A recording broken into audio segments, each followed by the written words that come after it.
My grandmother's mirror. 30 years ago, I visited my grandparents' home off the old Alameda Trail near the river.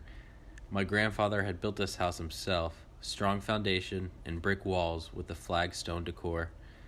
In a guest room was a hardwood bed set with an ornate chest of drawers and a large hand-carved mirror.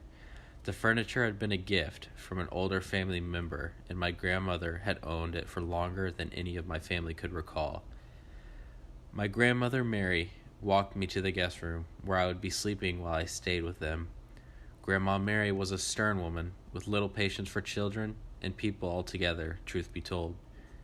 Once in my new bedroom, hot and stuffy, my grandmother left me to unpack my clothes and toys. As soon as I was alone in the room, my breath left my chest, house bumps rolled all over my skin, and from the edge of my vision, I could make out of the shadow slowly moving in the mirror. The shadow was the form of a thin person, being cast along the headboard of the bed.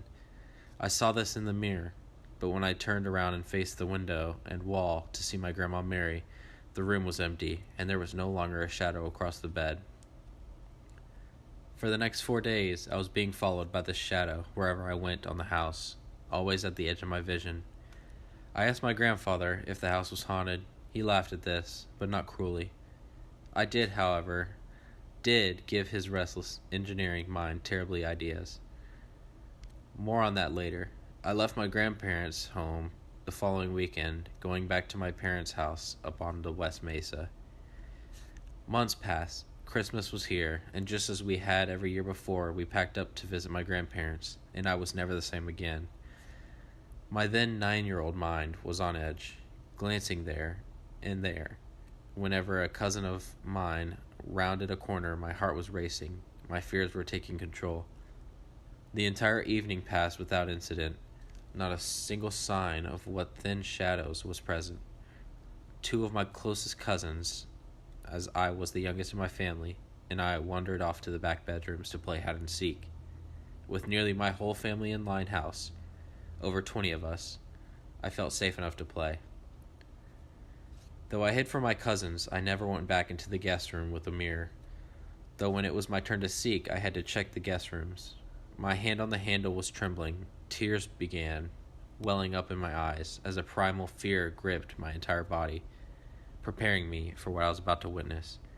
I opened the door to the bedroom. It was empty except for me, starting from the frame of the door, over the bed, across the room, and to the mirror.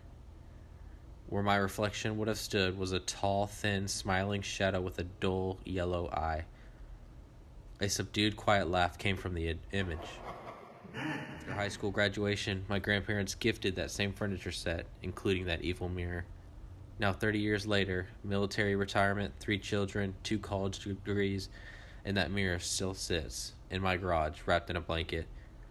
Ever so often, while working in the yard, or on my Jeep, or just cleaning around the garage, a quiet laugh can be heard, subdued and muffled, like a child hiding under the blankets of their bed.